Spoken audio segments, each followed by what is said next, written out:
नमस्कार दोस्तों and welcome back to my channel जहां आपको मिलता है सिर्फ और सिर्फ एंटरटेनमेंट। और आज मैं लाया हूं सेबरतूथ वॉर का 10th एंड फाइनल इशू। तो यार वीडियो पे नए हो तो वीडियो को लाइक कर देना और चैनल को सब्सक्राइब कर देना। और साथ ही मेरे चैनल पर ज्वाइन बटन स्टार्ट हो गया है तो आप वहां से भी ज्वाइन कर सकते हो। और उसी के साथ अब आप मुझसे व्हाट्सएप पर भी जुड़ सकते हो जिसका लिंक मैं आपको डिस्क्रिप्शन में दे दूंगा। तो यार पिछले इशू में आपने देखा कि सेबरतूथ नेक्रा के डाले हुए ट्रैप से बाहर निकल आता है तो वही ग्रेडन क्रिड सारे सेबरतूथ को मार डालता है। लेकिन तभी उसका सामना वुल्वरिन से होता है जो अब एडमेंटियम का आर्मर पहनकर आया हुआ है। तो वही सेबरतूथ वापस वुल्वरिन को मारने आता है। तो अब आगे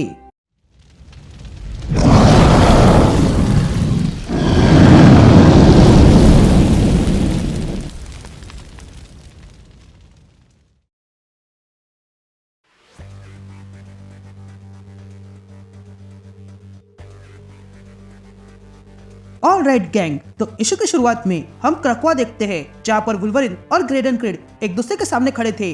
तभी लोगन ग्रेडन क्रिड से कहता है, देखो ग्रेडन, तुम्हें अपने पिता की तरह बनने की जरूरत नहीं है, तुम नया रास्ता चुन सकते हो। जिस पर ग्रेडन क्रिड वुल्वरिन से कहता है, देखो तुम अच्छे पिता बनने का प्रयास कर रहे हो, लेकिन तुम्हें याद है मेरे पिता ने तुम्हारे कितने बच्चे मारे। जिस पर लोगन कहता है कि तुम सही हो, लेकिन जब तक तुम जीवित हो तब तक तुम बदल सकते हो। जिस पर ग्रेडन क्रिड कहता है, नहीं मैं बदल नहीं सकता हूँ, मैं तो सब खत्म करना चाहता हूँ।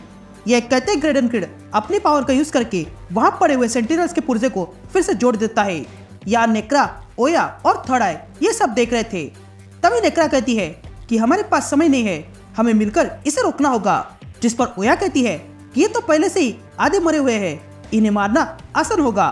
जिस पर थर्ड आई कहता है, मैंने इससे पहले भी कई आधे मरे हुए को देखा है और यकीन मानो आधे मरे हुए बहुत खतरनाक होते हैं। यहाँ ग्रेडन क्रिड उन सेंटिनल्स को फिर से जोड़कर वहां पर खड़ी एक्स-फोर्स को मारने भेजता है।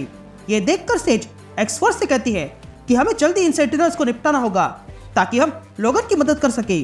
जिस पर X-23 सेज से कहती है कि लोगन को हमारी जरूरत नहीं है, वो अकेला ही इनसे निपट सकता है। यहाँ लोगन अपनी तलवार निकालता है और ग्रेडन क्रिड पे अटैक कर देता है। लेकिन लोगन के अटैक करने से पहले ही समुद्र में से सेबरतूथ बाहर आता है और ग्रेडन क्रिड के सीने में अपना हाथ घुसाकर ग्रेडन क्रिड को वहीं पर मार डालता है और कहता है, लोगन को मारने का अधिकार मेरा है। यह कहते सेबरतूथ ग्रेडन क्रिड को उठाकर फेंक देता है। अब लोगन और सेबरतूथ फिर से आमने सामने खड़े थे। तभी लोगन अपने तलवार से सेबरतूथ पे अटैक करता है और कहता है, वो तुम्हारा बेटा था, तुम्हें उसकी कोई परवाह नहीं। यह कहते लोगन सेबरतूथ की बाजू फाड़ देता है। यह देखकर सेबरतूथ कहता है कि भले ही तुम्हारे पास अनोखी तलवार हो या फिर अनोखा सूट, लेकिन तुम्हारे पास अब भी पावर्स नहीं है। जिस पर लोगन कहता है, मुझे तुम्हें खत्म करने के लिए पावर्स की जरूरत नहीं है, कुछ ही पलों में तुम भी अपने बेटे के साथ शामिल होने वाले हो। यहाँ ग्रेडन क्रिड के बनाए हुए कुछ सेंटिनल्स पे नेक्रा, ओया और थर्ड आई अटैक कर देते हैं। तभी ओया एक्सेल से कहती है कि सेबरतूथ ने अपने बेटे को ही मार डाला। जिस पर नेक्रा ओया से कहती है कि सुन के मुझे दुख होना चाहिए, लेकिन मुझे ऐसा कुछ भी फील नहीं हो रहा है। जिस पर ओया कहती है कि उसने अपने बेटे को मार डाला, तो जरा सोचो अगर हम उसके साथ होते तो वो हमारा क्या हल करता। जिस पर नेक्रा पूछती है कि वो बीच से कैसे बाहर निकला, या क्रकोवा पे कोई चीज काम की है। जिस पर ओया कहती है कि मुझे नहीं लगता कि डग की पनिशमेंट विक्टर के लिए काफी थी। जिस पर थर्ड आई कहता है कि कुछ लोगों को पनिशमेंट देकर कोई फायदा नहीं होता, उन्हें खत्म करना ही पड़ता है। लेकिन तभी किड ओमेगा सबको कांटेक्ट करने लगता है और कहता है कि क्या कोई मुझे सुन रहा है। यहाँ ग्रेडन क्रिड के बाकी सेंटिनल्स पर एक्स-फोर्स अटैक कर देते हैं। तभी कोलोसस सेंटिनल को मारते हुए सेज से पूछता है कि इस लड़ाई की जीतने की चांसेस हमारे कितने हैं। जिस पर सेज कहती है कि नॉर्मल हालत में हमारे पास चांसेस ना के बराबर है, क्योंकि ये आर्मर और टेक कियोस से भरा हुआ है। तो अगर हमें इन्हें खत्म करना होगा तो हमें इनसे भी क्रेजी होना पड़ेगा। लेकिन तभी फोबी को सेंस होता है कि किड ओमेगा उसे कांटेक्ट कर रहा है। या लोगन फिर से सेबरतूथ के बाजू में अपनी तलवार घुसाता है, लेकिन सेबरतूथ लोगन को पीछे ढकल के पास के जंगल में घुस जाता है। लेकिन लोगन भी उसके पीछे पीछे आ जाता है। तभी सेबरतूथ लोगन से कहता है, वहां भीड़ थी, लेकिन मैं यहाँ इत्मीनान से तुम्हें मारूंगा। यह सुनते ही लोगन फिर से अपनी तलवार सेबरतूथ पे मारता है, लेकिन सेबरतूथ उसके अटैक को डॉज करता है और भागने लगता है। लेकिन तभी सेबरतूथ लोगन को लात मार के पीछे फेंक देता है। लेकिन सेबरतूथ फिर से उठकर भागने लगता है और कहता है, बस मैं आ गया। यह कहते हैं सेबरतूथ क्वाइट काउंसिल में आ जाता है। तभी लोगन भी वहां आता है। तभी लोगन को देखकर सेबरतूथ कहता है, लो जी, हम वही आ गए जहां से यह सब कुछ शुरू हुआ था। यही वो जगह है जहाँ से मुझे घसीटकर नीचे पिट में डाला गया था।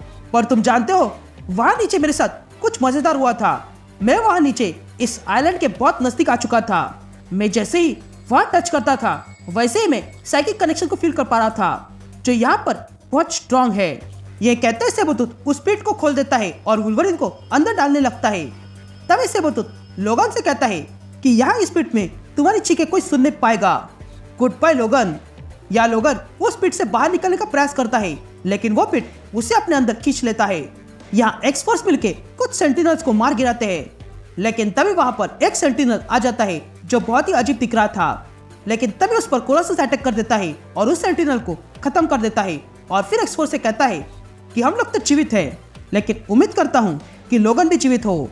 या लोगन उस पिट के अंदर चला जाता है, लेकिन तभी वो अपनी तलवार खींचने का प्रयास करता है, लेकिन तभी वो ब्रांचेस लोगन को उसकी तलवार से अलग कर देते हैं और फिर लोगन का पूरा आर्मर तोड़ देते हैं। तभी हमें लोगन की आवाज सुनाई देती है जो कहता है कि ये कभी प्रिजन हुआ करता था, लेकिन आज ये टॉर्चर रूम बन चुका है। तभी लोगन उस पिट के नीचे आता है और देखता है कि वो पिट अब उसके साथ माइंड गेम्स खेलने लगा है। लेकिन तभी लोगन उस पिट के भेजे हुए लोगों को मारने लगता है, जिसके कारण लोगन कमजोर पड़ चुका था। और तब लोगन के सामने सेबरटूथ आता है और लोगन पे अटैक कर देता है और लोगन को मारने वाला ही था कि तभी वो पिट सेबरटूथ को पकड़ लेता है। ये देखकर सेबरटूथ हैरान था और तब वो पिट सेबरटूथ और लोगन को फिर से बाहर फेंक देता है।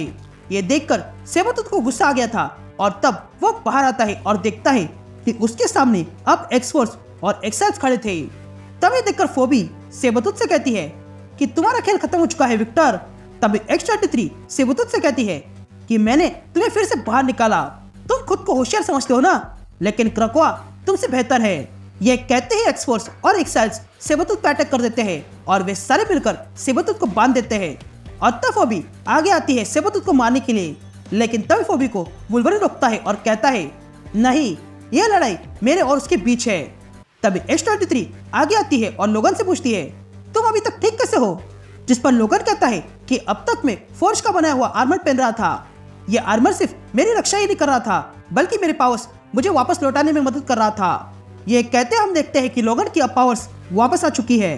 तभी लोगन अपनी तलवार उठाता है और सेबरटूथ से कहता है तुमने सुना क्रीड, अब दिखाता हूँ मैं क्या हूँ। यह कहते लोगन फिर से सेबरटूथ पे अटैक कर देता है और तब दोनों के बीच भयंकर लड़ाई शुरू हो जाती है।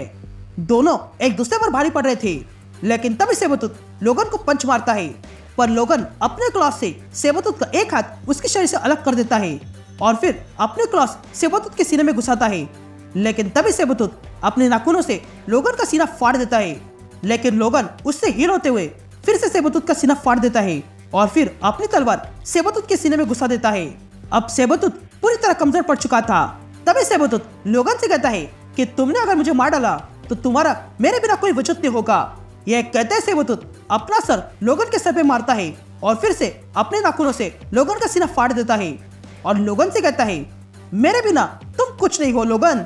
यह कहते सेबरटूथ अपने सीने में घुसी हुई तलवार बाहर निकालता है और उसी तलवार से लोगन को मारने जाता है, लेकिन तभी लोगन अपने क्लॉस से सेबरटूथ का दूसरा हाथ काट देता है और फिर वही तलवार उठा के सेबरटूथ से कहता है ये मेरे बेटे और मेरे दोस्तों के लिए है। यह कहते हैं वुल्वरिन अपनी तलवार से सेबरटूथ को काट देता है, जिसके कारण फाइनली सेबरटूथ मारा गया था। फिर कुछ देर बाद हम फोबी को देखते हैं जो किड ओमेगा के साथ बैठी हुई थी। तभी किड ओमेगा फोबी से कहता है कि तुम्हें वो करना होगा। यह सुनते ही फोबी रोने लगती है और फिर वो डिवाइस बंद कर देती है, जिसके कारण किड ओमेगा अब तक जीवित था और तब किड ओमेगा की मौत हो जाती है। या हम एक्साइल्स को देखते हैं जो काम खत्म होने के बाद वापस चले जाते हैं। तभी हमें लोगन की आवाज सुनाई देती है जो कहता है कि किड ओमेगा सही था। ये वही समय है जब सबको एक साथ आके गुड बाय कहना चाहिए। ऐसा गुड बाय हमने एक्साइल्स को कहा। अब वो जानते हैं कि वो अब म्यूटेंट्स की फैमिली का हिस्सा है, लेकिन वो बाहर की दुनिया को एक्सप्लोर करना चाहते हैं, इसलिए वे लोग चले गए हैं। लेकिन अब समय हो चुका है क्रकोआ को गुड बाय कहने का। हमने आज कई सारे सेंटिनल्स को मार गिराया है, लेकिन ऑर्कस शांत बैठने वाला नहीं है। इस क्रकोआ ने मुझे कई सारी बातें सिखाई जिसे मैं कभी नहीं भूलूंगा, लेकिन यह क्रकोआ हमेशा मुझे याद आएगा। यह कहते हैं लोगन एक्स-फोर्स के साथ प्लेन में बैठकर वहां से चला जाता है एंड दैट्स इट। यह इशू यहीं पर खत्म होता है। मैं उम्मीद करता हूँ कि आपको ये सीरीज पसंद आई होगी। तो अब मैं मिलता हूँ आपसे एक नए वीडियो में, तब तक के लिए गुड बाय।